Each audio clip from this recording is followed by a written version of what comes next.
ఈ మధ్య విపరీతమైన ఎండలో ప్రయాణం చేస్తుండగా నాకు కూడా అందరిలాగే ఒక గ్లాస్ చెరుకు రసం తాగాలనిపించింది. నా చుట్టూ చూస్తే చిన్న చిన్న పనులు చేసేవాళ్ళు, అంటే గిగ్ వర్కర్స్, డెలివరీ సిబ్బంది, సేల్స్ నిపుణులు వేడికి బాగా అలసిపోయి ఒక్కొక్కరు ఒక గ్లాస్ చెరుకు రసం తాగుతున్నారు. కొన్ని నిమిషాల్లోనే వాళ్ళ ముఖంలో ఉపశమనం కనిపించింది.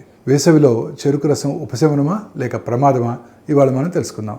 చెరుకు రసం ఎందుకు అంత తాజాగా అనిపిస్తుందంటే ఇది శరీరానికి వెంటనే శక్తినిస్తుంది, నీటి లోపాన్ని కూడా తీర్చి హైడ్రేషన్ మెరుగుపరుస్తుంది. ఈ ఎండలో ఎక్కువసేపు పనిచేసే వారికి ఇది నిజంగా ఒక గొప్ప ఉపశమనం లాంటిదే.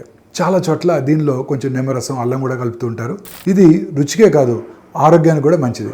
నిమ్మరసం వల్ల విటమిన్ సి వస్తుంది, అల్లం జీర్ణక్రియను సులభం చేస్తుంది, అలాగే వికారం కూడా తగ్గిస్తుంది. అయితే ఒక చిన్న జాగ్రత్త అవసరం. చాలామంది ఒక్కసారిగా 2-3 గ్లాసులు తాగేస్తుంటారు.